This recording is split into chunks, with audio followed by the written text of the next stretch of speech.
Well, friends, my name is Kamal Sadek. I'm the director of GPACS, and it's an honor and a pleasure to host Scott Bollens, who has been a friend, a mentor, and has played many roles for GPACS.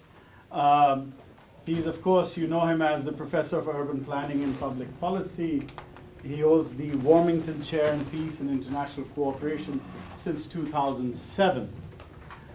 But some of the things that have made Scott very dear to us at GPACS, and some of you might not know this, that he's been a member of our executive board or an affiliate for 17 years now, since 2007, and many of you who are graduate students should know that he is one of the people who's been grading your applications for grants and fellowships since 2009.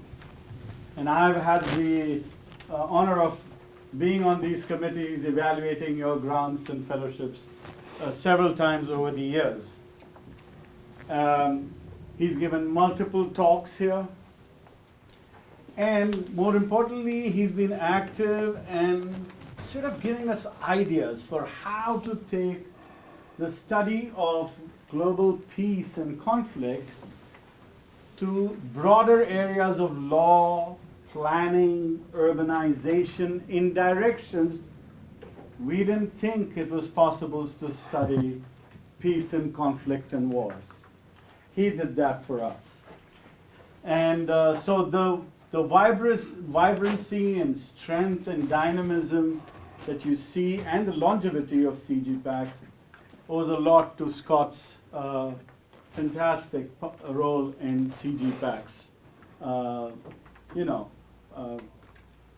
Dynamism. But I want to bring something. Where is Scott coming from? You know him as someone who's done 300 plus interviews, close to 400 in Jerusalem, Belfast, Johannesburg, Nicosia, Sarajevo, Mostar, Barcelona, Basque City, Beirut. And he's connected these divided cities to urban planning, right? But know this, that he has 6 single-authored books on just the issue of divided cities and the role of urban planning in urban centers. That is in addition to multiple other edited books and single-authored books and 40 plus single-authored articles and multiple other chapters. So it's quite extensive, and I don't think I can catch that. But I'd also like to point out that Scott is very prolific in grants also. Starting from, look at the range, U.S. Department of Agriculture, because he is an expert on land use planning, all the way to United States Institute of Peace and NSF. It's a big range to cover, in my opinion. So the courses that we will, all of us who have sat in or have observed that you're going to miss, is these courses on international divided cities, right? Urban inequality, race, ethnicity in cities, right? Land use policies, issues that animate our world today and the coming future. So his work, in my opinion, I hope Scott stays and keeps producing, because it is our future he's discussing in terms of peace and conflict. And so I could go on and talk about all these other things that Scott's been doing, but I want you to know at GPACS he's been foundational to our focus on peace and conflict. And we are sad that he's formally retiring, but we know he will continue both his adventures. Scott loves hiking, and he's a serious hiker there, and his prolific look at land use, not just for hiking, but for land use and divided societies and urban centers. And we hope to see many more publications in the future. So without further ado, I'd like to introduce our friend Scott Bollens. Please. Thank you, Kamal. You enlarged my ego tremendously with that preview. I'm retiring on July 1st, and my graduate students describe my teaching these days as unhinged. As I feel the joy of retirement, I just want to say, first of all, having a 36-year career in academia has been a total gift. It's just an amazing occupation and line of work, and I've been blessed with research, with students, with the whole experience, with possible exception of faculty meetings. But I want to be a little indulgent. First of all, this is going to be a different sort of talk, a little bit self-reflective, and indulge in kind of an autobiography here at the start. But I handed out something to you about the substance of my research over the last 25 years, and I will get to that. I will get to kind of main takeaways from my research. And so there's kind of an autobiographical part to this and also a more substantive part. Hopefully the autobiographical part will help students that are in this room. That's the purpose of it, beyond just kind of self-indulgent behavior on my part. First of all, kind of the frame, the emotional content of the substance of my research. I have a prelude here, which kind of hopefully puts you in the mood, in the spirit. And that is the following. A basic psychological need we all share is that we want our views, our perspectives, and our values to be respected by others. Not necessarily agreed to by others, but respected, our views, our perspectives. That we have the right to these views, even if people disagree with them, and our views are acknowledged and validated. Okay? When we don't feel respect for our values, we feel diminished and assaulted. And when we diminish other people's views, we're doing the same. We're assaulting their sense of self. The conflicts that I've studied over the last 25 years involve the severe erosion, even death, of the mutual respect that's needed to hold a society together and a city together. Okay? It's a hemorrhaging of trust between groups in these cities and societies. So that's just kind of a lead-in. In terms of the autobiography, it was 1987, and I was a PhD student at the University of North Carolina at Chapel Hill. And I was studying urban planning, and I was studying land use planning in the United States. That doesn't sound very exciting, does it? The specific qualities of regulations and what works and what doesn't. And I was going to do that for my career, be a typical mainstream urban planning scholar. Then in 1987, a professor of mine invited me to be the rapporteur for a conference in Salzburg, Austria. I had never been out of the United States until 1987. I was 30 years old at that point.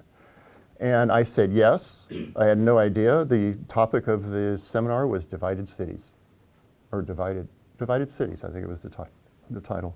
And I sat in a room for about 4 days taking extensive notes, and I was absolutely amazed by the people that were in that seminar. They were scholars, practitioners, and they were talking about these national conflicts in places like many of the places on that handout. And they were talking about it from the national political level. And I found it really interesting. I was not an internationalist at all at that point. And I was training to be an urban scholar.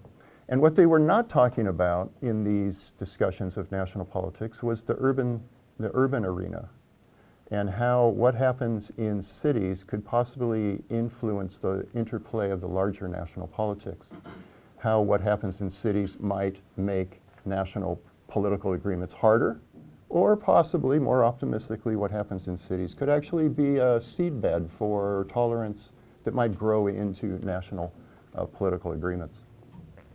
And I thought at the time, I was a PhD student, so I had no power in my life. And I thought, if I ever get a teaching job, if I ever get a professor job, and if I ever get tenure, which is stability of employment, I'm going to turn my research around 180 degrees and study divided cities and the urban perspective on divided societies, divided cities. And that's what I did. Started at University of Massachusetts for 3 years and then came here in 1991. And within a year or two, I got tenure. So there it was. I was set up in 1992. And what I did was then initiate an entirely new program for me, studying urbanism and international relations, international conflict. I had contacts from that Salzburg seminar from Jerusalem and Belfast, Northern Ireland. And I just took that bedrock of contacts and just developed it more and created my own research program. Another city at the time was important. That's Johannesburg, South Africa, because it was going through the transition from apartheid to democracy. And I thought, okay, there's 3 cities. Let's explore those cities. And I got a grant, a couple of grants, and I did field research in those 3 cities. And I think this helps me as well as you. I did that in 1994 and 1995. Sorry, Ian. Knocked it off. Is that okay? 1994 and 1995. And I did 9 months of research, 3 months in each of those cities. And it was all predominantly interviews. And it was just building a list from that initial baseline and just asking people for word of mouth, other contacts, who else should I talk to? The questions I'm asking are on the back, so-called identified as page 2 on that handout. These are very general questions. I get more specific than this, but these are the ones that drove me. How does urban policy address issues of nationalistic conflict? Does it at all? How does urbanism and nationalism influence each other? And then in transitioning cities, which was supposedly supposed to be Jerusalem at that point, more on that in a second, and definitely Johannesburg, what's the role of urban policy in restructuring a city after the distortions of partisan policy? So that's what was driving me. I wrote a book. The first book was about, I have 3 cities, right? So I'm trying to write a book about 3 cities. Way too long. Way too long. And I thought, what am I going to do? And I decided in some genius moment, I thought, let's do 2 books. The first book, On Narrow Ground, is about Jerusalem and Belfast, comparing those 2. The second book, this is 1998, 1999. The second book is another comparison, but between Belfast and Johannesburg. So I thought, wow, I got 2 books out of that research. And they look at different things, obviously, because of the comparison cases. And that got me started. And those 3 cities are kind of the core of my research. Now, I wasn't done. Sabbaticals are great. Sabbaticals are great because you can leave the country. And what I did with the sabbaticals, every one of them, I left the country and did research. I got some more grant help. I also got the Warmington Chair, which provides me some support. And then I visited 4 other cities, Sarajevo and Mostar in Bosnia. Notice those dates, 1999 in Sarajevo, that's 4 years after the Bosnian War. So in a way, I'm looking there at post-war urban policy, post-war. Also in Mostar, which is a smaller city in Bosnia. I also snuck in a field study of Nicosia, Cyprus in 1999. Based on that, I wrote a book, Cities, Nationalism, and Democratization in 2007. This was getting a little bit more away from case studies and trying to investigate themes. And the title says it all. How do cities relate to nationalistic conflict and or democratization, moves towards democratization? That was 2007. So at this point, I'm on a roll. It's like, wow, okay, this is good. This is fun. And then in 2003, 2004, another sabbatical, by the way, I stationed myself in Spain for 11 months, and I looked at Barcelona and the Basque Country. Really interesting case study. Two different areas of Spain, both going for regional autonomy, but boy, they have different approaches to trying to seek autonomy. Boss country, hard-edged, paramilitary, ETA. Barcelona, more middle-class kind of grievance, trying to break away from this central Spanish state. So I added those in the mix. At that point, I wrote this book. I think it was at this point. 2012. Yeah, that makes sense, 2012. This is my favorite book. And why is it my favorite book? I wrote these 3 books. I'm doing a bunch of interviews with people. They're sharing their heart with me. These are emotional interviews. These are like to-the-point interviews. And I'll be glad to talk about how I did interviews. How does an American who only knows English pull off all these interviews? 360 of them. Stubbornness is one part, but there's a methodology involved. And so I have these 3 books that are academic. And when I wrote these books, I felt good, but it felt like I was distant from the subject, that I wasn't giving enough voice to the people I was talking to. And what I decided to do then was write a narrative book. I scrambled my way of writing from structured, academic, sequential, footnote heavy into narratives about each of the cities that I had explored at that point. And I think at this point I have maybe eight in here. And this freed me up. This was psychologically freeing, and it connected me back to the people that I was talking to. The title is City and Soul, the soul connection with people. No matter what my politics, no matter what I felt about what side was right or wrong, that soul connection was transformative. And I wanted to give that spirit in a written book and no longer do academic, straight academic stuff. So I was really happy with this book. Then the fifth book is, I went back to Jerusalem and Belfast. If you look at the dates, this was in 2015, 2016. And this was really interesting because we don't usually get the chance to investigate cities in one time and then 20 years later go back and look at a longitudinal perspective. And that's what this was all about. Looking at Jerusalem and Belfast. My most studied cities are those two. And this is trajectories of conflict and peace. And just as the title says, it looks at trajectories over time. What happens to a city, what happens to society over time. Good, bad, and ugly. There's a lot of complications in this, the trajectories. This was written, so this is back into an academic book. I was happy with this book, 2018. A little bit more lively than the first three. My writing was getting better. And then the last academic book is another narrative book. This is the most recent.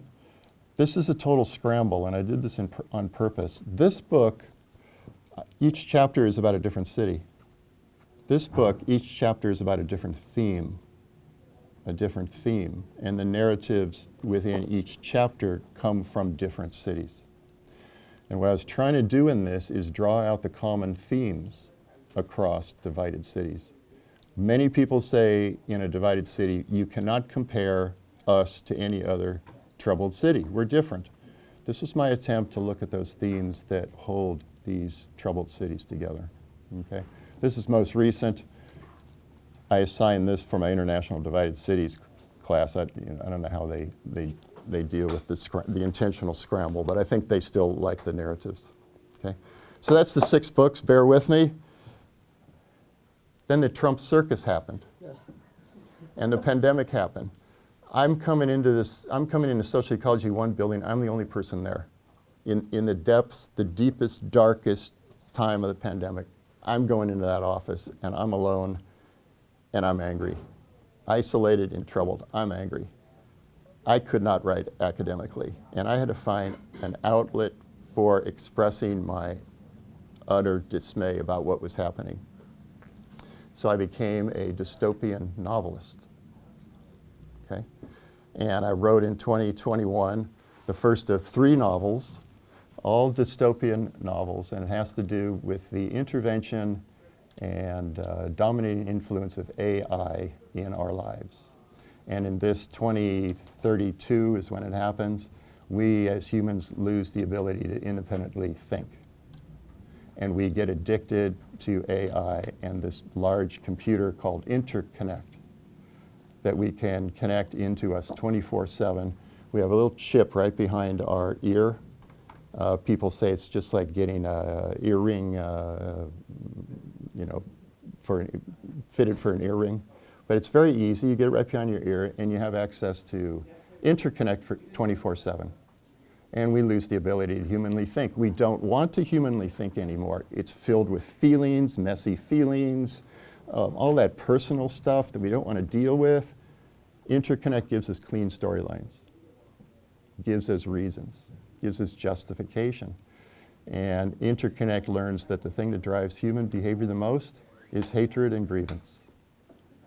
So what happens then is a series of severe civil wars.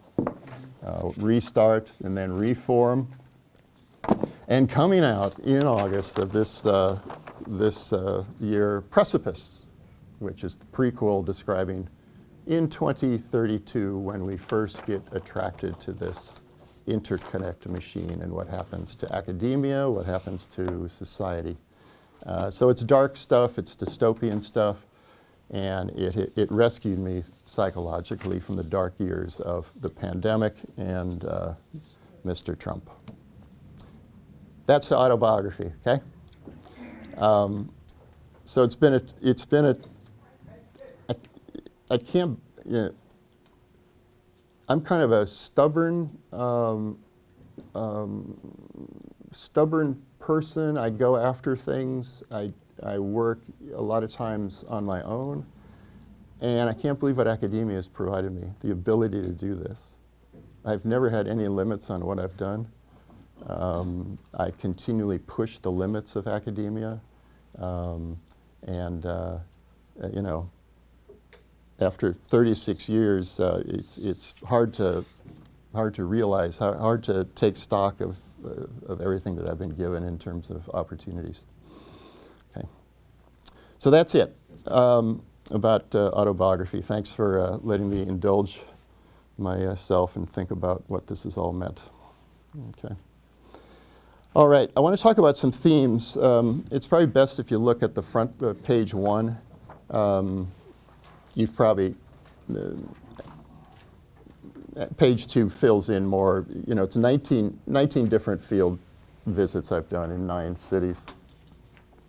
And I think it's up here. You want this? 2.5 years of research overseas. This is all embedded research in these cities. And the interviewing of 360 individuals. Those are the types of people I interviewed. Okay. I did, I'll talk about the samples and so forth if you have questions about it. It is a biased sample in that these are people that first of all understood English. It's also a biased sample because these are people that were not rejectionists. They were thinking about ways of bringing the 2 or 3 sides together. Okay, and that's fine for me to have such a bias in the sample. Probably not for a social scientist, a normal social scientist, but for me, it was okay. All right, in the first page, those 9 cities. I was thinking the other day, I made 9 cities. I'd never made a 10th city, and I've written now 9 books. So I don't know, something about the number 9 is important here. So look at those cities as I describe some of the themes. I study conflict and peace, both the dynamics of conflict and also the dynamics of peace, what we call peace. Right? What strikes me in many of these places is the irresolution of conflict outcomes.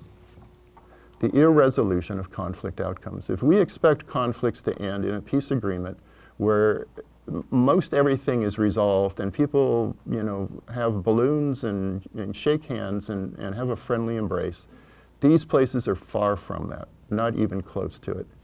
Many of these places, you could say it's not war, but not peace. There's some middle ground. I'm very suspicious of the term peace what peace is. Peace looks different in different places. Sometimes one does not even know that it is peace. It doesn't feel like peace. There is, you can make the contrast between Shakespeare and Chekhov. In Shakespeare, the battle takes place. One side wins. Clear winner. People are killed and slaughtered. The losers are done. Clear winner. Resolution of conflict. We can go on. Chekhov says nobody's happy.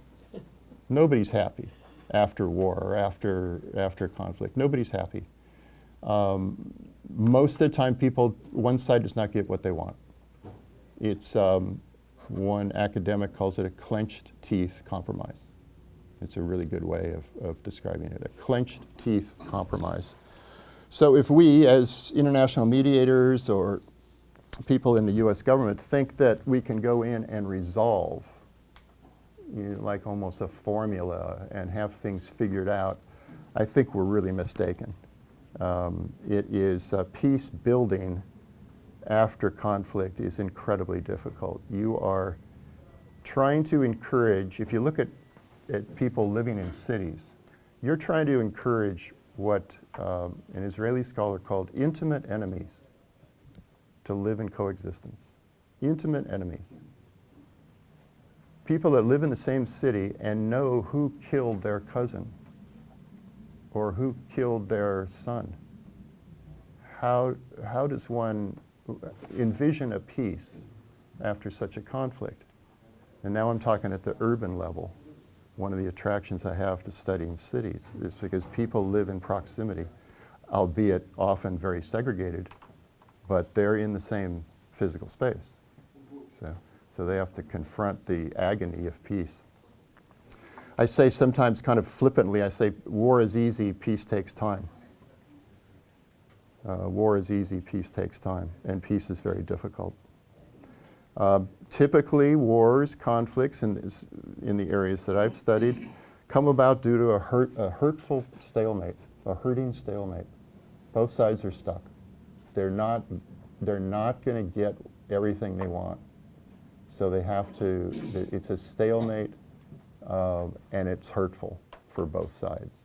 But it's almost like an addiction. They continue with violence as the main vocabulary. Violence occurs, it gets countered with other violence. That's the rationale for more violence on the other side. And a lot of times leaders, so-called leaders, political leaders, can't get out of that. It's a web that's tight, and they don't see an exit from it. Okay.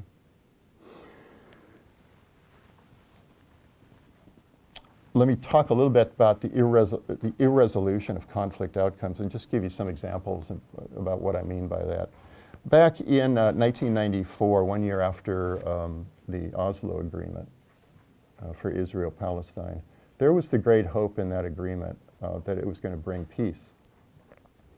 And what Oslo did was try a step-by-step process toward peace. If you recall, the PLO and Israel, Isaac Rabin, had an agreement where they recognized each other, and Palestinians were given a certain bit of authority in some parts of the West Bank. But further granting of authority in the West Bank was conditional on a building of trust between the two sides. So it was this incremental, step-by-step approach to peace. One could make the argument that's a good way to do things, right? However, that trust never developed. As a matter of fact, it eroded. Extremists on the Palestinian side took action in the first Intifada, and the trust left. Okay. Also, in that Oslo Agreement, never was the question of Jerusalem addressed. And Jerusalem is, among many of the issues, Israel-Palestine, a core issue. And negotiators knew that, but knew they wouldn't be able to agree. So they put it off. And again, you can say that's a rational human thing to do. But it left that agreement wide open to assault by what we call in the literature spoilers, extremists. that enter into the conversation through violent action. And that openness of the Oslo Agreement led to its downfall as mutual trust evaporated over the years. Again, one can make the argument that Oslo was the way to do things, step by step, avoid the core issue. But in retrospect, it failed tremendously, and one can take issue with that step-by-step process. Okay? Belfast, Northern Ireland, peace agreement since 1998. The Good Friday Agreement, 1998. If you go to Belfast right now, there are walls that divide neighborhoods between, I'll just say, Catholic and Protestant.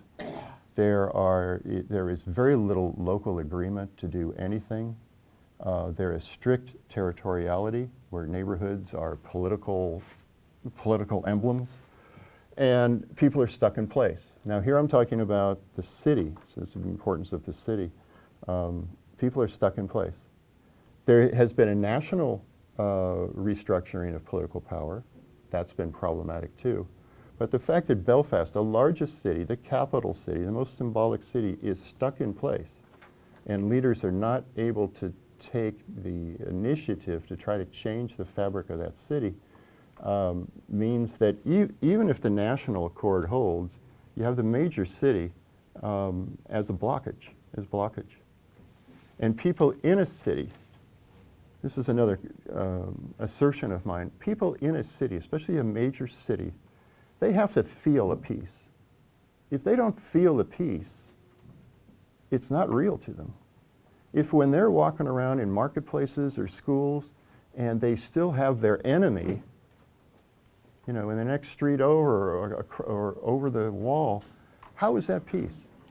How is that peace? You don't have paramilitaries anymore, okay, but how is that peace? And how is that city that's frozen in time going to ever contribute to actual peace, tolerance between the sides? Okay. So irresolution of conflict, irresolution of conflict outcomes. In this case, these walls remain. As a matter of fact, ironically, since the peace agreement, more walls have been built. What does that show us? That shows us that peace is destabilizing. Destabilizing.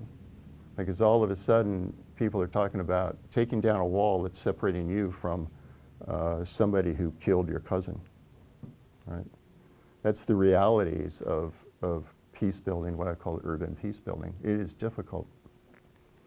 The other irresolution there is, what do we do with Northern Ireland, of course? Does it go to Ireland or does it stay in the United Kingdom?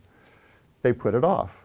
And again, you could say, okay, that's fine, that's good. Let's build trust before we confront that core issue. But I don't know. I mean, that core issue will likely possibly hit an election maybe 15 years from now, at which point we could have a re-eruption of conflict, because that's the core issue. Okay. So those are two examples. I'll give you a third example, but I think you understand what I'm saying about the irresolution of conflict outcomes. Sarajevo in Bosnia-Herzegovina, former Yugoslavia. Sarajevo, if you remember, between 91 and 95 was absolutely terrorized. The siege of Sarajevo by Serbian aggressors. Absolutely horribly terrified. And it all shook us up because here's war in Central Europe. It's like, wow, war in Central Europe? Little did we know, right? And Sarajevo, that came out of that war with a peace agreement, the Dayton Accord, if you remember, Dayton, Ohio. And it constructed a Bosnia-Herzegovina that is is tenuously set up, let's put it that way. Not to get into details, but Bosnia, the country of Bosnia, is separated into two autonomous zones. One autonomous zone is controlled by Muslims and Croats together in coalition. The other autonomous zone, called Republika Srpska, 49% of the land awarded to the aggressors, is held by Serbs, Bosnian Serbs. That, and right next to that is the country of Serbia. That is a recipe for failure of the Bosnian state. You have a joint presidency. They don't agree on anything. Why would Muslims, Croats agree with Serbs after a 4-year war that killed hundreds of thousands of people? But this joint presidency is supposed to lead the country together. It's doing nothing to hold it together. And the Bosnian Serbs in the Serb Republic, at some point, very likely, will try to be annexed into Serbia, splitting and demolishing the Bosnian state. So and that's total irresolution of the conflict there. As a matter of fact, beyond that, it's setting itself up to split and fail in the future. One last example, Beirut, Lebanon, has been held together by a power sharing agreement since 1942. A power sharing agreement and a legislative apportionment that significantly disadvantages the non-Christian population in Lebanon.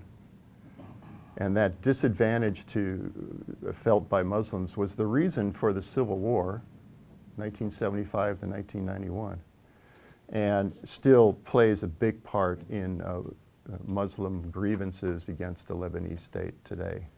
Okay? And that power sharing agreement means, okay, the good thing is the leaders of the three main Christian sects are together in the main national political positions, but the bad news is gridlock, total gridlock. So it's a kind of a dysfunctional state, indigestible state that somehow holds together. Is that peace? And those of you that know Lebanon know it's an intra-Islam split now, so which complicates it even more. So those are some examples among the irresolution of conflict outcomes. If you don't, on the urban peace building side, I make the distinction between national peacemaking, the handshakes, the important people, the big media coverage, national peacemaking, and urban peace building, And you know where I'm coming with this. We need urban peace building along with national peacemaking. Or people in the streets, in the neighborhoods, won't feel that peace. It'll be what's called a cold peace. A cold peace. Is a cold peace a peace? It seems a cold peace is pretty fragile. I don't expect, warm, friendly embrace between the sides, but what we try to do in urban peace building is at least coexistent tolerance. That's what we aim for, tolerance across the divide. And yet we don't see that very often. Okay? So hopefully I've brought forth kind of the complicated nature of what peace is and a complicated nature of what we might call post-peace. The situation, it's not war, not peace. What is it, right? I have a couple of, I was going to read a couple of excerpts from City and Soul book. Some of these are kind of out of place from what I was just saying, but I think I'll mention these now just to give you a flavor of some of the excerpts and what they're all about. How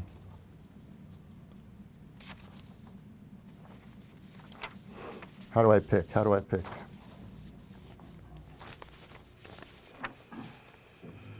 Oh, let's go with the West Bank, Palestinian territories. I'm in Hebron in 2015. This excerpt is called Fear in a Soldier's Eyes. Together with a Palestinian guide, we start walking down a lonely street in Hebron, abandoned by all except Israeli defense forces. Two soldiers approach, fully body armored and carrying Tavor assault rifles. They're like AK-47s. And they point them directly at us. We stop 15 feet from us. They stop 15 feet from us, intently gaze upon us and tell us to drop our wallets in front of us and back away so they can check our ID. They ask why we're on the street. All power is with these two young 20-year-olds on this deserted street with no sympathetic observers. We're alone. Besides feeling vulnerable and trapped by this intense power imbalance, What struck me the most and what was most frightening was that when I looked at the eyes of these two soldiers, I saw fear and an equal amount of vulnerability. Fear registered on the face of a soldier pointing an assault rifle at you is an alarming experience. This comes from Northern Ireland. Probably in my first visit there, 1995. A deeper type of angst. I watched former enemies, Catholic Marie Moore and Protestant David Irvine, sit next to each other on the same discussion panel and talk about the way forward. These two are grizzled veterans of the political quagmire of Northern Ireland, now chain-smoking comrades in the push for peace. They speak for the public record about the pain of past losses and constrained present opportunities, aggrieved to belong to a generation sacrificed to sectarian or ethnic hatred. But their tone reveals a deeper pain when they mention the next generation, the children of today, and how it's vitally important not to pass on this entrapment to them. It is one type of angst to consider the cost of conflict paid by oneself. It appears to be a significantly deeper level of despair when considering that one's children will likewise pay these penalties.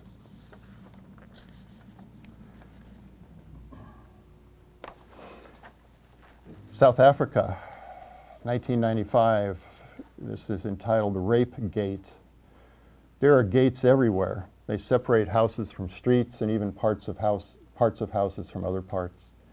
In the well-off ridgeline home that we rented while in the city, there was a so-called rape gate in between the home's living room and its sleeping quarters. It was there to block a successful intruder's entryway into the bedroom at night. I felt I was losing a bit of my humanity each of the 78 nights that I locked that gate. It made me feel more protected at night, but it didn't make me feel better.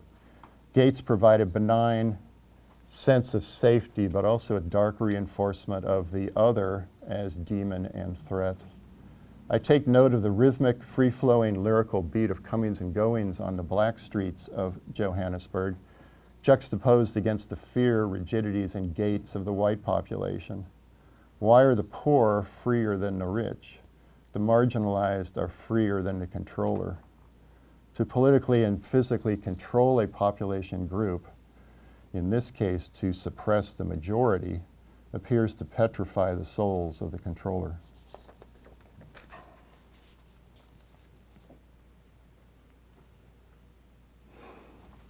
And I won't read this one, but there's another entry talking about a Bosnian gentleman who defended the city of Sarajevo from Serb aggressors, and he's leading us in a tour around Sarajevo City. He's a great believer in unification, and he takes us to a cemetery, makeshift cemetery, and he recalls that that's where he used to play with his grandchildren. It used to be a playground.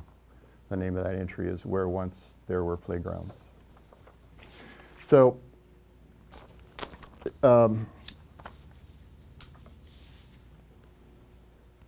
this emotional richness is what is at the core of this research, and this drives everything I write about, to try to, especially the narrative books, to try to translate those feelings to other people so they understand. And conflict between groups is amazingly emotionally difficult circumstance, and it changed me as a person for sure, and definitely as a scholar. Let me talk about a few other things a little bit controversial and maybe more current that's going on. Emotional, these are not excerpts now, emotional response and the violence cycle. Emotional response and the violence cycle. When your group is attacked and you are very emotional, how do you not respond with violence? How do you not respond with violence? Israel is attacked on October 7th. How does Netanyahu not respond the way he did? And don't get me wrong, I'm not defending what he's done. It's been horrific. I'm just talking about human nature here. How does that not, how do we not get into that cycle of violence? The extensive killing of people. How do we not do that? When we're attacked on 9/11, September 11th, how do we as a country not do what we did? And look what we did. We went to Afghanistan for 20 years. We went into Iraq, split up that country, and in the end created really more of a Shiite leadership in Iraq today, which is more aligned with Iran than the West. So how does a political system, how does a political leader who has to respond to emotional constituents not do what Netanyahu did and not do what we did after 9/11? That's an open question. But I can surely tell you that it locks us into cycles of violence. How do we not respond violently when our emotions are so ragged? So that's one thought. Another, not necessarily directly related, the psychology of war making. The psychology of war making. A lot of times in these conflicts, you see that there are what we call political entrepreneurs that excel in mobilizing their people. Milosevic is a really good example in Serbia, Milosevic. These are experts in going back in history and pinpointing grievances that their group has. And the political entrepreneur says, now is our time. This is our time. We've been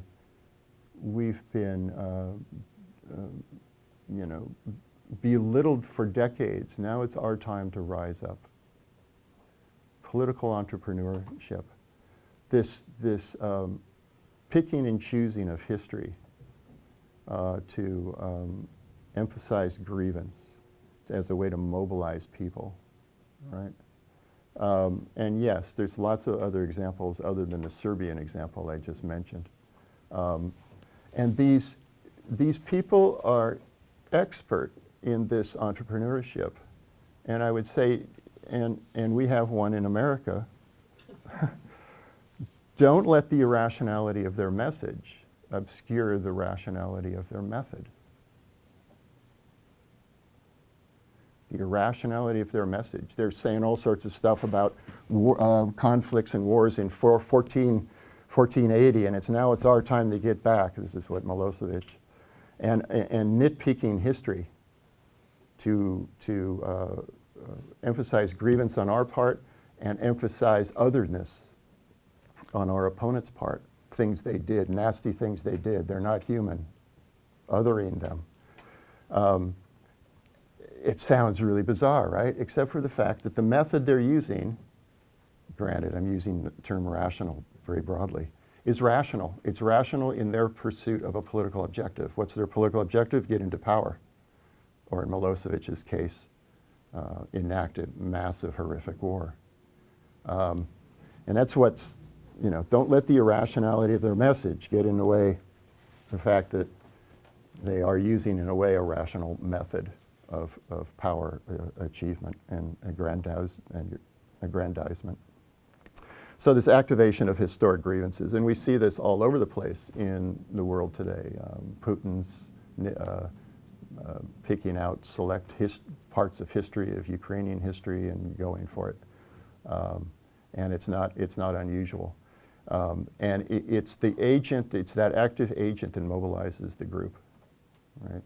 It's not just that the group rises up with arms and goes, let's go after the other side. You need a mobilizing agency, a person, a so-called leader. Okay. The absurdity of some of the actions in foreign policy, the U.S. arming of bin Laden comes to mind as a counterforce against the Taliban, or excuse me, against Russia. and what that happened. The more recent revealing of Netanyahu sending arms to Hamas through Qatar as a way to arm Hamas and create a counterpoint to Fatah, who controls the West Bank. This was years ago, not recently. But that system of funding or supporting a side that is against your current enemy does not seem to work. Does not seem to work. And we have examples of this all over the place in U.S. foreign policy history. So that logic or illogic of conflict and peace astounds me, continually astounds me. Okay.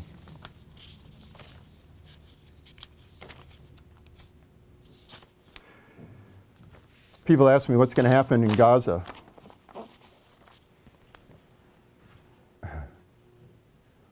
What's going to happen in the West Bank? Right? Let's not forget, this has been going on for a long time. This is just the most extreme example of it, and it's in response to October 7th. But that long-term unequal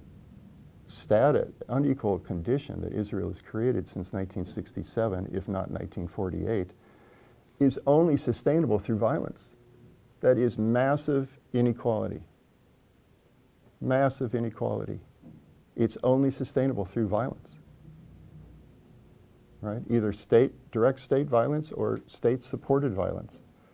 That's the only way one can sustain such a situation where you have 5 million people that have been dehumanized for decades living in a place that's not a state.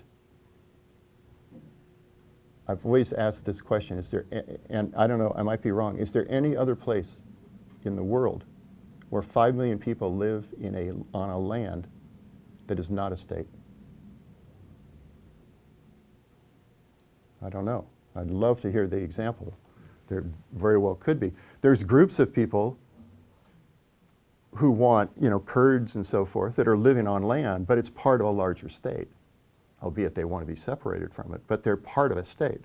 Where else is there where 5 million people live in a land that's not a state? What's going to happen with Israel-Palestine? And I'm not talking about Gaza will eventually calm down, or it'll be off our news cycle.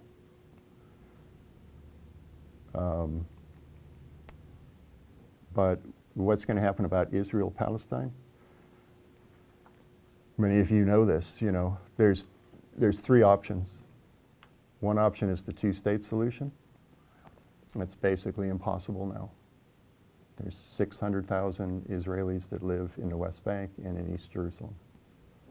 There's the 1-state solution. Create all of Israel plus West Bank plus Gaza, create it all as Israel, or name it whatever you want. Create it as Israel. There goes the Jewish state. Because within 10, 15 years, the Palestinian population in this enlarged mythological Israel would be more than the Israeli population. So what happens to the Jewish nature of that state, the 1-state solution? So you're probably wondering, what's the third option? Third option is just go on the way it's gone on since 1948. And that is to Israel's advantage.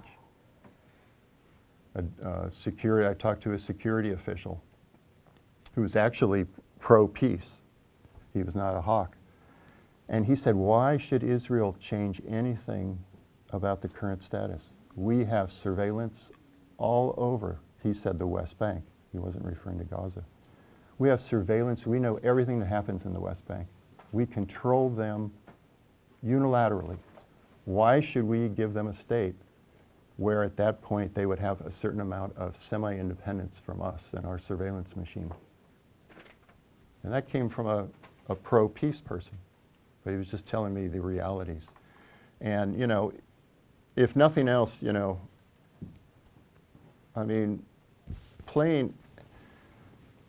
about conflict and peace, it's hardball. And a lot of times when I figure out finally what's going on, it's really figuring out how human beings act.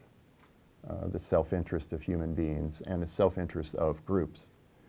And you know, I put myself in that in certain positions, and I go, yeah, I understand that. That's human nature.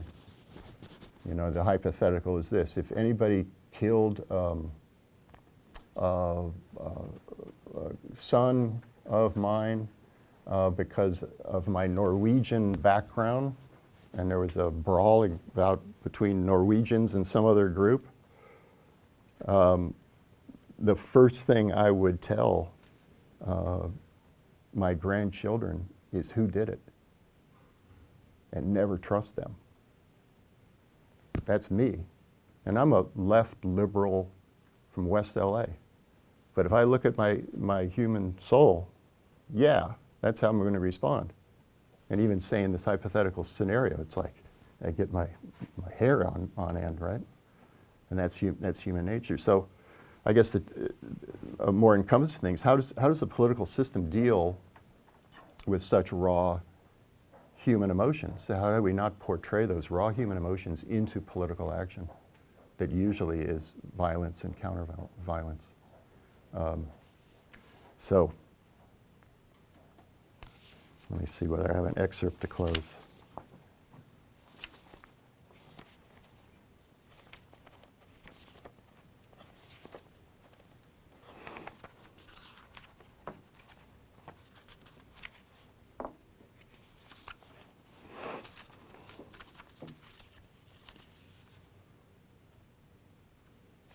Yeah, this might be a good close. This is about Northern Ireland. It's called A Peace Not Envisioned. Comes from City and Soul book. A Peace Not Envisioned. On the one hand, there's joy and relief. This is in 2015, I think, 18 years after the peace agreement. On the one hand, there's joy and relief as a peace has come that some never envisioned would be here. Political violence has decreased substantially, and the major paramilitaries have formally disarmed. Sectarian or ethnic disagreements have been channeled, for the most part, from violent expression toward the political forum. However, it's also a peace that feels qualitatively different from what people envisioned and hoped peace would feel like. Indeed, some wonder whether there really is a peace. There's still political animosity and deep suspicion, fits and starts in this national political restructuring, rigid sectarian geography in Belfast, hyper-segregation, and fringe paramilitaries are stirring trouble from the outside. Instead of optimism and hope of peace, feelings here are more ambivalent, unresolved, and uncertain. Northern Ireland teaches us that we must redefine what we mean by peace in this and other conflict zones in the world. Peace is not some friendly embrace and mutual trust, not a sentimental happy ending or brotherly love. It appears rather as a clenched teeth compromise. It does not happen overnight, but develops incrementally and experimentally, including many false starts. At times, we don't even know whether it is indeed peace. Conditions of overt violence and stable peace may not exist as an either-or, but rather exist on a continuum containing messy combinations of not war, but not yet peace. And I think I'll stop there.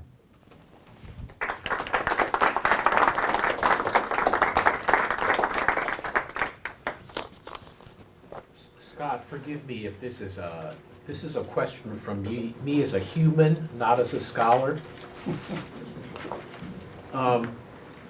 Say something encouraging that you got out of this 36 years. You've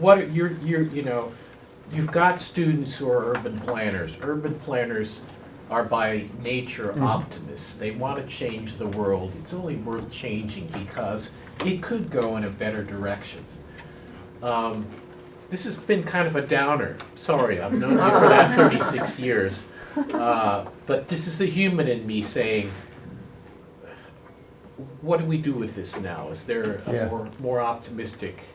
The interesting thing about being embedded in this stuff, I gave a talk to the Democratic PAC the other night, and they came away, I think they came away from it incredibly depressed. But my role is not to depress. When you're involved in this, you feel it's very realistic, but not necessarily depressing, which is kind of a weird thing to say, isn't it? what's the takeaway is political systems can lead us astray, but the people I've talked to over the years, their human spirit, their human soul, that's why the name of that one of the book, their soul remains uplifting. They do always, typically, even in dire situations, they remain guardedly hopeful. And they have a certain uplift. To live in these cities, to live through these times, and to maintain some semblance of sanity, if not hope, was a very uplifting story to me. I went around for a day and a half with two young people in Sarajevo, and they're describing this awful stuff and going through school during bombing and so forth. And these are younger kids. They're like 20 years old after the war, and they're talking about how much they look forward to the future, and that war was just an aberration, and they look so forward to the future now. And one of them gave me at the end of the day and a half this cheesy T-shirt, with Sarajevo on it, with a leggy woman, come to Sarajevo, tourist. And I went back to my motel room, and I bawled like a baby. I cried like a baby because of the sheer emotion of it, but also these two young people still had the spirit of life. And then this cheesy thing I was given, the fact that this guy who went through this war thought of giving me a gift. It's like, oh my God. And it was an emotional overload. And that felt incredibly uplifting. Just a total inverse of depression. It was filled with feeling and emotion. The more academic answer to your question is part of a couple of these books. I like a good urban planner, I give all sorts of recommendations about how to build peace in cities. It deals a lot with shared space, creating spaces where people can exist in coexistence, the features and aspects of those spaces that we should encourage as policymakers, where we should put these places, where we should not put these places, given past local conflict. So a whole strategy of a spatial strategy and a timing strategy about how to intervene in cities after conflict. Thank you. Thanks for the hopeful question. Yeah. Two questions, Scott. I love your work. I've worked in a bunch of these places as a mediator, and I think you know this. I don't know if everyone else does. The most striking thing about Belfast when I was there, both before and after the Good Friday Accords, was the way in which Israeli flags were planted in the Protestant homes and Palestinian flags were planted in the Catholic homes by either side. Yeah. So some of you may have been here. I gave a talk last year, I think, on false analogies. And this is a concept in field of conflict resolution, reactive devaluation. So people form alliances because they're in opposition in conflict, and then they think they've got a buddy on the other side. Mm-hmm. So question number one is kind of the global effects of that. As many people probably know, the IRA was trained by the FARC. The FARC trained the IRA. We talk about globalization. Tell folks what FARC is. Oh, the guerrillas in Colombia that have been fighting for 50 years, 60 years. Yeah. Again, another cold piece. Pues no es revolucionarios. Yes, yeah. De Colombia. Yeah, so, that's another cold piece that's happened. But there's also, so you're talking about the national level, and I'm going to say something about the local level. There's also the globalization of this. When people talk about globalization, they talk about economics mostly, but this globalization of violence and all the counters to everything that we do as peace people. You and I worked in peace movements all over the world, but the counterpart of that is the learning about how to conduct violence, which is sort of the pessimistic part of it. Okay. Second comment. I love your work. So I worked when I was in Washington. I worked at very high levels of diplomatic negotiations in Israel-Palestine. But the work that meant the most to me was local work that I do with a group called the Parent Circle, which I brought to Irvine some years ago. I don't know how many of you were there to do some films and some talking. And for me, when I was in Washington, the challenge was to try to get the upper level diplomats to take that grassroots piece stuff seriously. So I began to want to talk about working in the liminal space in the center. And you know, you and I are completely on the same wavelength. A lot of those diplomats would say, "Oh, Carrie, that emotional connection that you're trying to make, people to people, woman to woman, grandchild to grandchild, former combatant to former combatant, that's just emotional. You know, we appreciate your touchy-feely efforts, but it's just not going to fix either the national problems or the day-to-day governance." So I don't know if you want to comment on this interesting. And then my final, this is the optimistic part. Good. Berlin, Yeah. another city to study. Yep. I am of Holocaust survivors, so I won't bore you with all my history at this moment.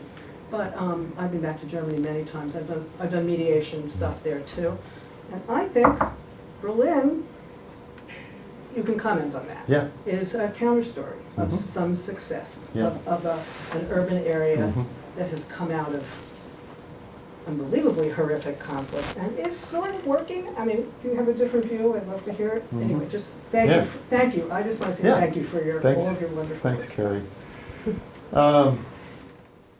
I'll take a second one first. The connection between the national diplomats and the local groups. I mean, first of all, what struck me when you said that's just emotion is the national level is the male view. Ah, thank you. And now, why did I never say that? well, I think that's their perspective. Oh, that's the women's view. But the thing that strikes me is in national peace agreements, there's very little consideration about the local level. They have their hands full, granted, right? But to think that they could create a new national restructuring of politics and leave it later to what happens where most people live seems a little outrageous to me. Part of it is the fact that national diplomats have no expertise in urban or local, right? They're afraid of it. It's not their thing. They're used to nuanced negotiations between bigwigs and not the local groups. So that's part of it, and I think they're really missing out on a lot. And sometimes in a perfect world, I would want parameters for urban peace building to be built into national peace agreements. But it is a big ask, I know, and I think they're missing out a lot on that, and that includes local groups of all types, advocacy groups, and so forth. Some of the best experiences I had in these troubled lands is near the end of my research, I would typically give presentations to local groups, advocacy groups, usually bridge building groups, and that was very rich, and they really appreciated the view of a unbiased American. Address that if anybody wants to ask how I pulled that off, an unbiased American with a kind of a systematic approach to things. So that local connection, I think, is really, really important. The globalization of violence, I'll take one piece of that. The growing interchange between the United States and Israel in terms of surveillance is, this is not, well, I'll leave it to you to think whether that's violence or not, is astounding. It's astounding. And various Israelis I talked to are very proud that they're exporting, in critics' terms, exporting occupation. They're exporting the tools of occupation to America. Some of the most advanced surveillance tools we have come from Israel. So I just took one piece of your very good comment about the globalization of violence, lessons learned from across borders. Berlin is a good example. Berlin doesn't fit my parameters. It's not an ethnic nationalistic conflict. It was a conflict of the Cold War. There were Germans on both sides. Is it a successful example? I think it's pretty successful. It also shows how long it takes to rebuild a city, because East Berlin, you can still tell the difference, still. A West Berliner I was with once, when I've been to Berlin many times, when he was in East Berlin, she said, "I can still smell the difference." So it shows the long aftermath, if you will, of division. Another example of the long aftermath or hangover of division is Johannesburg, South Africa. How long it takes. That was actually another theme I forgot to mention, was how once conflict distorts a city, an urban area, how long it takes to normalize what goes on in that city. It's a long hangover. It's the long aftermath. And I think that's what's happening in Berlin. I would say it is going reasonably well, but I do make that distinction. It was a Cold War ideological I'm conflict. talking about World War II. You're talking about World War II? Not just the political unification. Okay. But the ideological post-Nazi stuff. Yeah. So, Okay. in that sense, Yeah. it's no different to Yeah. me. Yeah. And it was certainly ethnic. Yes, It's it no was. different than South Even Africa. today. It's no different than South Africa. Yeah. And even today. Yeah, it's Yeah. still going on. So you're proposing a 10th city for me? Yeah, Yeah. I am. I've thought about Berlin, and because I've been there a lot. Yeah. But yeah. It would be interesting if, I mean, Yeah. I don't know if you're writing more Yeah. novels in your retirement, but it would be Yeah. an interesting case study. Yeah. And then, how to position cities. Another fascinating one is Barcelona, Spain. Barcelona, Spain, always the outlier on this list of 9. There's no political violence there. They get along. They're middle-class Catalans. It's different. Why did you go there? And I always had to make, there's 2 reasons why I went there. One was, hey, there is severe political differences between those 2 sides. There's no violence. The other reason was it's a great place to spend 11 months. But the interesting thing about Barcelona and Catalan is that place is heating up. That place is heated up over the last 10 years beyond what most people thought. It still does not have paramilitary violence, but the Spanish state stepped on the Catalan independence movement after that last election. And there was police violence and altercations, physical altercations that we had not seen in Barcelona since, of course, the Franco years. So that's an interesting case of that kind of heating up, where the Basque country, bedeviled by extremist violence, the ETA, is doing pretty well. So I don't know what the lesson on that one is.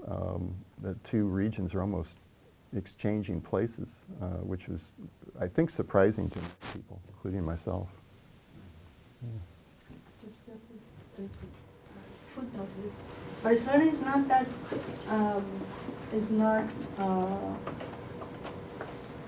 there are many people not from Barcelona, from Castilla, Aragon, from Yeah. all over living in Barcelona, so it's a lot more divided ethnically than one might think. Yeah. We were there the day of the police unleashing and all that Yeah, stuff, yeah. but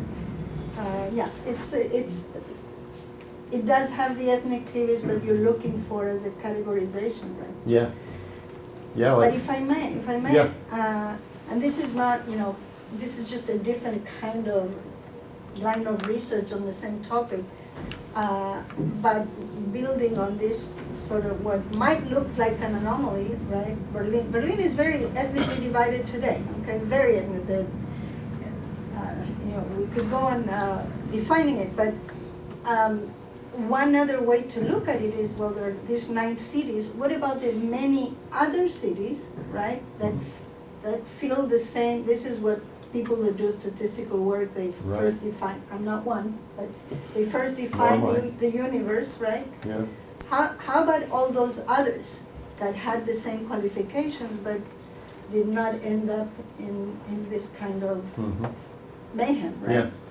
So that's just Yeah. an aside. Yeah, about 45% of the population of Catalonia are actually migrants from elsewhere in Spain, Right.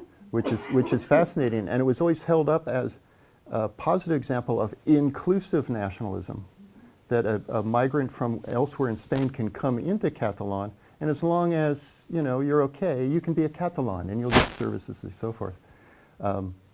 So yeah, I recognize that. Berlin, the reason why to Berlin, the divide, the wall divide of Berlin, I view as, that's where I was focusing, not World War II and the dynamics there.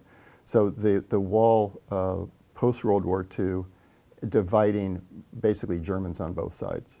So that's why I made that claim.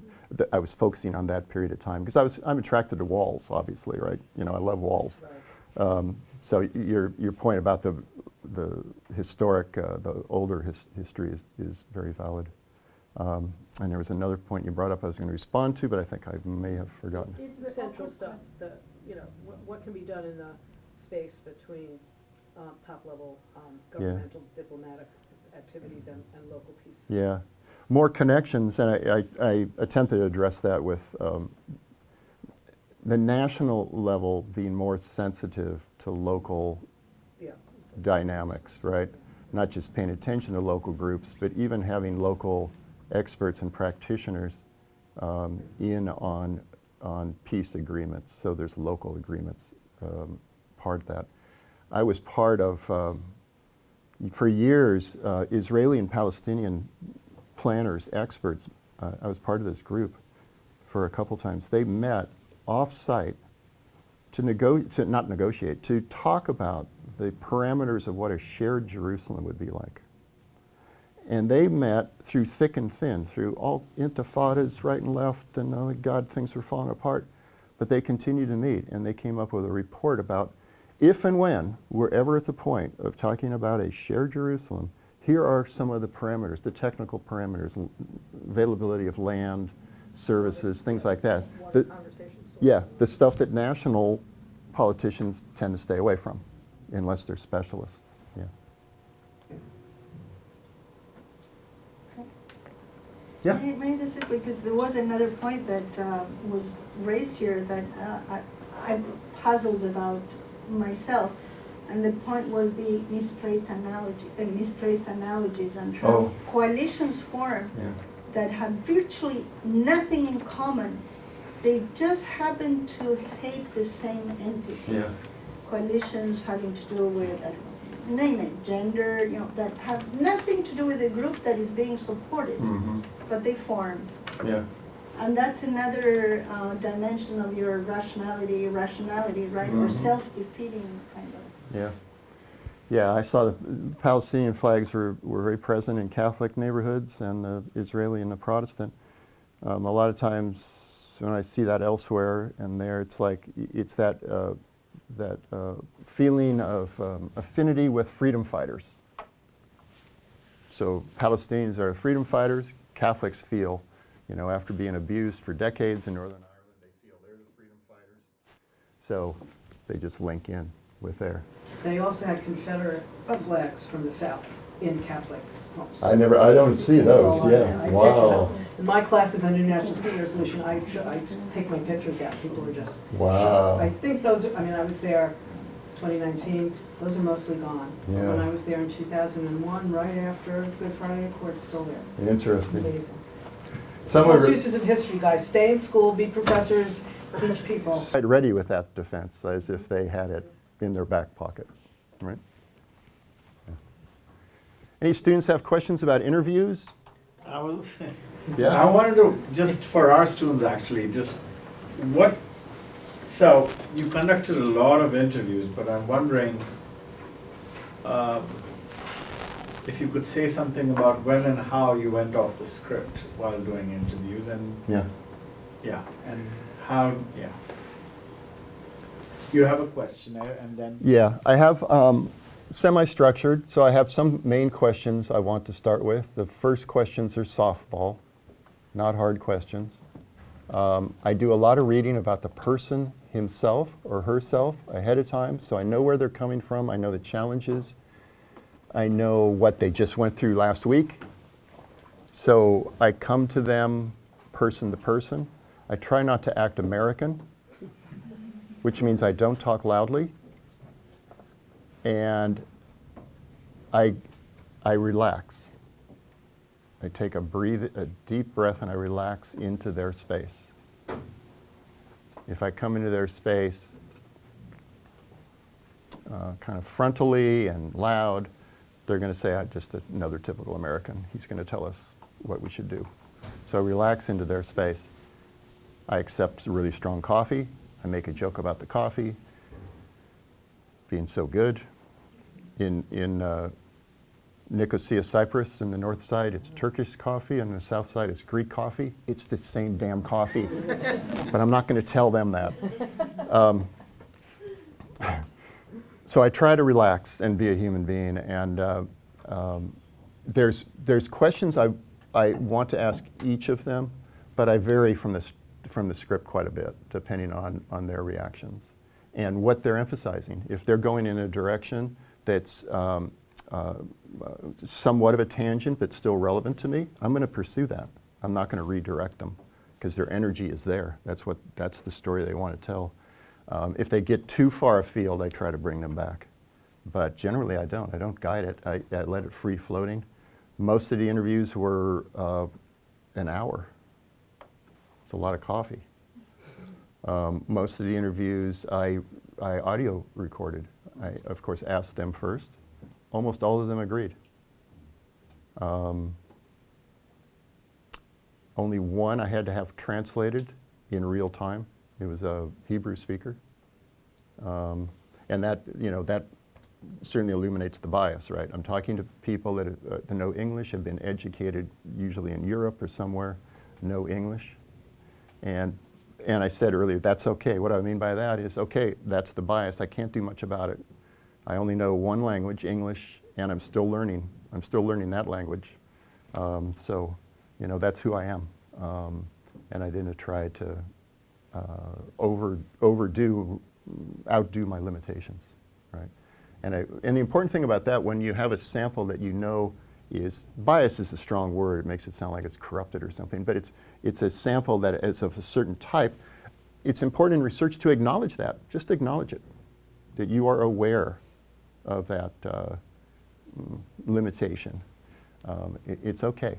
It's okay. Just if you don't acknowledge it in your research or writing, then problems are created. People start asking questions. Hey, what about this? So I tend to be very honest about everything, and that helps. In the interviews too, I try to come across as sincere. Take a breath when I first get in there is really important. Not tense up. Body language is really important. Really important. And I do usually say at the start of the interviews, I say something along the lines that indicates to them that I'm not funded by the American government, or just making sure they know that. It's usually in the prior email, that description, but I say it again at the interview space so they know, because they don't really know who I am, right? I'm from UC Irvine, but what does that really mean? Right? Where's Irvine? Where's Irvine? Yeah. So, yeah. I have a follow-up question on that. Yeah. I'll take 2 more questions and then I got to go. I got to teach. Does anybody want to teach for me at 2 o'clock? Carrie. We're done. I'm in summertime. Yeah. 2 more questions. Mine was really quick. Yeah. Did you ever, when you're in those situations, talking about calming down, and do you have to be comfortable with silence to let the person have the space? You may want the answer faster, or you may want to, Yep. Follow up really quickly. Do you have to? Yep.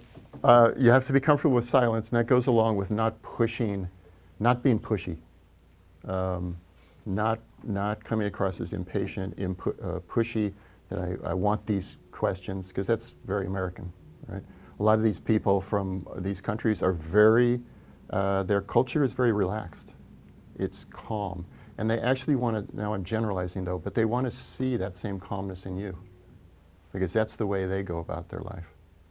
They live in terrible situations, so they've learned to have a certain way about them that exudes calmness, and that includes silence.